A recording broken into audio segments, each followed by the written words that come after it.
Jesus reads from Isaiah, Luke chapter 4, starting at verse 14.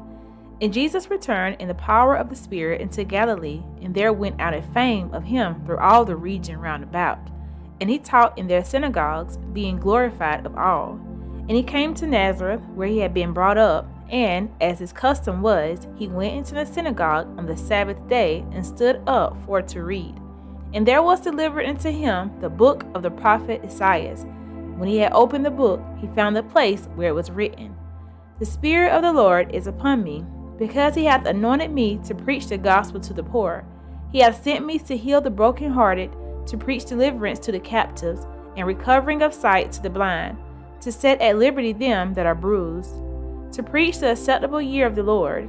And he closed the book, and he gave it again to the minister, and sat down. And the eyes of all them that were in the synagogue were fastened on him.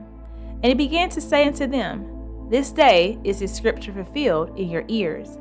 And all bare him witness, and wondered at the gracious words which proceeded out of his mouth. And they said, Is not this Joseph's son? And he said unto them, Ye will surely say unto me this proverb, Physician, heal thyself.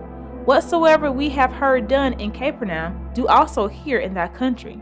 And he said, Verily I say unto you, no prophet is accepted in his own country. But I tell you of a truth, many widows were in Israel in the days of Elias, when the heaven was shut up 3 years and 6 months, when great famine was throughout all the land.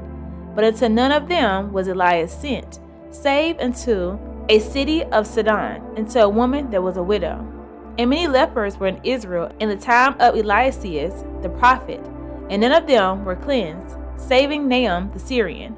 And all they in the synagogue, when they heard these things, were filled with wrath, and rose up and thrust him out of the city, and led him into the brow of the hill whereon their city was built, that they might cast him down headlong. But he, passing through the midst of them, went his way.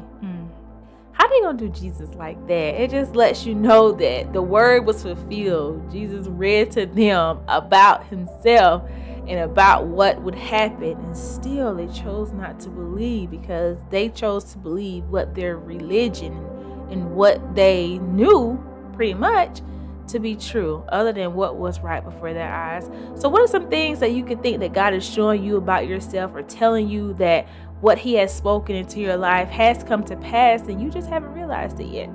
It's just amazing to see how they treated Jesus, and I don't know. How are we treating God today? Are we listening to what he's telling us to do, and how to live our lives? That's just a question of thought. Leave me a comment down in the comment section below. Thank you guys so much for watching. Thank you for being here and subscribing if you have not subscribed already. I'll catch you guys in the next one. Be blessed.